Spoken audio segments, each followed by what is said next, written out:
Very good morning.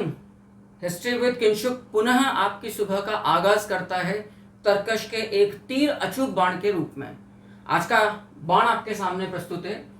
ये प्रश्न है इंडियन नेशनल फ्रीडम मूवमेंट से। सुनिएगा, डिकोड करिएगा। भारतीय राष्ट्रीय आंदोलन के संदर्भ में निम्नलिखित में से कौन सा एक सुरक्षा वॉल्व सिद्धांत, थ्योरी ऑफ सेफ्टी वॉल्व के अर्थ को समझाता है? अब कुछ बातों को यहां पर पहले डिकोड कर लीजिए। पहली बात तो ये सेफ्टी वॉल्व जो थ्योरी है ये असल में क्या कहती है? सेफ्टी वॉल्व जो थ्योरी है ये इसका संबंध जिस राष्ट्रवादी प्रखर नेता के साथ है वो है यंग इंडिया पत्रिका के लेखक लाला लाजपत राय, जिन्हें शेर ए पंजाब भी कहा जाता है, आर्य समाज के बहुत बड़े नेता।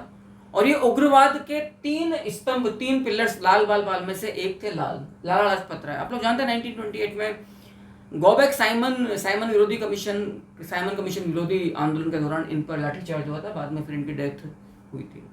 प्रखर राष्ट्रवादी नेता जिन्होंने अपनी मृत्यु से पहले घायल अवस्था में एक पब्लिक मीटिंग को एड्रेस करते हुए कहा था कि मुझ पर बरसाया गया लाठी का एक एक बार ब्रिटिश कॉफिन की एक एक कील सिद्ध होकर वो सही हुआ। असल में आपने जब कांग्रेस की स्थापना की गई, आप जानते हो कि कांग्रेस की स्थापना एक ब्रिटिश ऑफिसर के द्वारा की गई थी जो एलन ऑक्टेन ह्यूम था। And Congress was established in 28th of December 1885 in Gokuldas Tejpal Sanskrit college by AO Hume. And you will get wonder, जो मैं कहने जा रहा हूँ, एओ ह्यूम, ये मतलब ये चिलम पिलाई जाती है आप लोगों को, ये बात कही जाती है कि साहब अंग्रेज बड़े अच्छे थे, ये थे वो थे। देखो सीधी सट्ट सी बात है, परीक्षा में सफलता अलग चीज है और सही जानकारी होना अलग चीज है। एओ ह्यूम 1857 की क्रांति में इटावा का कलेक्टर था और उस आसपास के एरिया में जो गुर्जर जाति के जो लोग थे उनके डर से भागकर ये महिलाओं के वस्त्र में जान बचाकर भागा था। बाद में 200 लोगों की हत्या, जब इसका कहर टूटा, जब ये जान बचाकर भागा, फिर दोबारा 200 क्रांतिकारियों की हत्या का आरोप था इन सज्जन के पास, जिन्होंने कांग्रेस की स्थापना ब्रिटिश राज के प्रति भय को समाप्त करने, असंतोष को समाप्त करने, असुरक्षा को समाप्त करने, भारतीयों को मूर्ख बनाकर डिवाइड एंड रूल की नीति के तहत कुछ पढ़े लिखे भारतीयों को यह कहकर मंच पर लाया गया कि हम एक नेशनल प्लेटफॉर्म तैयार करना चाहते हैं जहां पर आप अपनी बात रख सकें, जहां पर आप जनता के रिप्रेजेंटेटिव बनकर आ सकें, जहां पर आप जनता की बात को रख सकें कि उनकी डिमांड्स क्या है ब्रिटिश क्राउन के प्रति। अब ये शब्द पढ़े लिखे भारतीयों को अच्छे लगेंगे क्योंकि शिक्षा का महत्व यही है, शिक्षा का उद्देश्य यही है। लेकिन इसके पीछे का जो हिडन एस्पेक्ट था अंग्रेजों का वो ये था, जो अंतिम लाइन में जो बात आ रही कि हम भारतीयों के मन की बात को जान सकें। यदि कहीं कोई विद्रोह की ज्वाला सुलग रही है, वही 1857 जैसी, तो समय रहते उस पर ठंडे छींटे डाल दिए जाएं और दोबारा फिर एक नेशन वाइड, एक राष्ट्रव्यापी आंदोलन का सामना हमें नहीं करना पड़े। लॉर्ड कैनिंग ने कहा था ना कि तो भला हो राजपूत सरदारों, राजपूत नरेशों का, भारतीय राजाओं का, जिन्होंने इस तूफान के आगे बांध का काम कर लिया, वरना एक धक्के में बहा के ले जाता। Good night. आप इस बात से समझ लीजिएगा।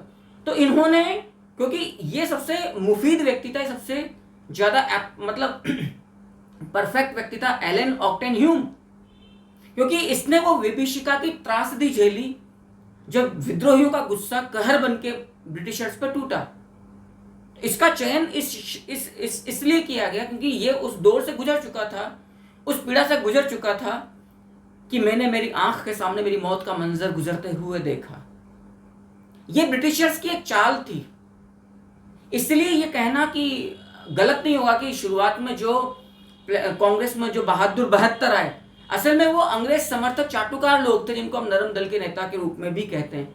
आप इनकी पूरी हिस्ट्री उठाकर देख लीजिए, इनमें से एक भी कभी ब्रिटिश राज का, ताज का विरोध करते नजर नहीं आते। इवन दादा भाई नौरोजी जो 1906 के कलकत्ता अधिवेशन जब स्वराज की बात करते हैं तो कहते हैं कि हमें चाहिए स्वराज, लेकिन वही ब्रिटिश क्राउन के अधीन बस शासन करने के कुछ जैसे होम रूल है आयरलैंड वगैरह।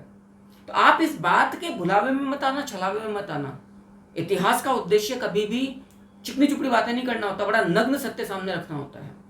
इसलिए लाला लाजपत राय ने थ्योरी दी कि कांग्रेस की जो स्थापना की गई सेफ्टी वॉल्व के रूप में, सेफ्टी वॉल्व जो सुरक्षा का निकास होता है, जैसे प्रेशर कुकर में सीटी होती है कि विस्फोट हो, एक्सप्लोजन हो, उससे बढ़िया सीटी लगी और पूरी गैस बाहर निकल गई, मामला शांत, कूल, काम, दाल पक गई, खाओ, आराम करो, प्रभु के गुण गाओ। इसलिए लाला लाजपत राय ने कहा कि कांग्रेस की स्थापना एक सुरक्षा वॉल्व के सिद्धांत के अर्थ को समझाता है। क्लियर? अब आप इन्हें, मैं उम्मीद करता हूं सारी बात समझ में आ गई होगी। डिकोड कर लेते हैं क्या क्या चार ऑप्शन है। एक सिद्धांत जिसने तर्क दिया कि कांग्रेस का गठन असंतुष्ट शिक्षित भारतीयों के लिए सुरक्षित अभिव्यक्ति के रूप में हुआ, राइट। एक सिद्धांत जिसने तर्क दिया कि कांग्रेस का गठन भारतीय लोगों के प्रति अंग्रेजों के शत्रुतापूर्ण व्यवहार के प्रति सुरक्षित अभिव्यक्ति के रूप में हुआ है। एक सिद्धांत जो यह मानता था कि अंग्रेज तथा 1857 के पूर्व विप्लवी एक दूसरे के प्रति अपने विभेदों का समाधान सौहार्दपूर्ण तरीके से करें, ये तो बिल्कुल भी नहीं है। एक विचार जिसका लक्ष्य भारतीय लोगों के बीच सद्भावना का संवर्धन था, बिल्कुल ही नहीं है, क्योंकि अंग्रेजों की तो हिडन पॉलिसी यही थी, डिवाइड एंड रूल। तो भैया वो तो कैसे संवर्धन करेंगे, कैसे सोशल हार्मोनी या सद्भावना का विकास करेंगे। अब हमें दो शुरुआती देखने हैं। एक सिद्धांत जिसने तर्क दिया कि कांग्रेस का गठन भारतीय लोगों के प्रति अंग्रेजों के शत्रुतापूर्ण व्यवहार के प्रति सुरक्षित अभिव्यक्ति के रूप में हुआ। कुछ हद तक ये बात मानी जा सकती है, लेकिन सुरक्षित अभिव्यक्ति से में ही सारा खेल छिपा हुआ है। इसीलिए मैं कहता हूं जब आप इस तरह के क्वेश्चंस को पढ़ते हो तो आप शब्दों के पीछे के भावार्थ को समझने का, मूल निहितार्थ को समझने का प्रयास करनी, वरना अपना प्रश्न फेंक कर आओगे। सुरक्षित अभिव्यक्ति का मतलब है कि सरकार अच्छी नीयत से जनता के असंतोष को जानकर उनके उत्तरदायी शासन में उनकी भागीदारी को सुनिश्चित करने के लिए, उनके वेलफेयर के लिए कदम उठाना चाहती है। एंड यू नो, ब्रिटिशर्स का आवरण वेलफेयर का नहीं था ना बाबू, वो ऐसा कोई सगा नहीं जिसको हमने ठगा नहीं, और अपना काम बनता भाड़ में जाए तो चुप जनता, वो वाला सिद्धांत था भाई का। उनका सिर्फ ये था कि हमें समय रहते जानकारी मिल जाए, सीटी बच जाए टाइम से पहले कि अब दाल पकने को है, ताकि मिर्च डाल डूल के पता ही नहीं चले दाल कौन सा है, गरम मसाला कौन सा है। तो पहला यदि आप ऑप्शन की तरफ जाओगे, यहां पर इस एक शब्द ने अर्थ को एक तरफ कर दिया है। एक सिद्धांत जिसने तर्क दिया कि कांग्रेस का गठन असंतुष्ट शिक्षित भारतीयों के लिए, ये शिक्षित थे, अपनी गौरवशाली परंपराओं से भी जुड़े हुए थे, और ये अंग्रेजों के शासन की सच्चाई को स्वीकार रहे थे, इसलिए अंग्रेजों के प्रति एक अच्छा रुख रखते हुए भी ये इस बात से चिढ़े हुए थे कि आप हर स्तर पर भारतीय गौरवशाली परंपराओं का अपमान कर रहे हो।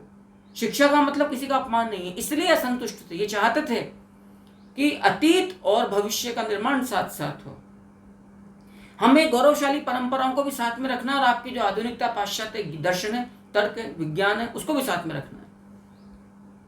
असंतुष्ट शिक्षित भारतीयों के लिए सुरक्षित अभिव्यक्ति के रूप में हुआ, अर्थात सरकार इन शिक्षित भारतीयों के माध्यम से, जिनकी भारतीय समाज में अच्छी पैठ थी, क्योंकि उन्हीं के तो परिवारों के बच्चे हैं, उनके माध्यम से ये असंतोष को जानकर, ठंडे छींटे डालकर, संवैधानिक सुधारों के नाम पर, कुछ फौरी राहत के नाम पर, उस असंतोष को सदा सदा के लिए समाप्त कर देना चाहती थी, और खुद के भविष्य को सुरक्षित रखना चाहती थी, ताकि पुनः 1857 जैसे गदर की पुनरावृत्ति ब्रिटिश राज को नहीं देखने को मिले।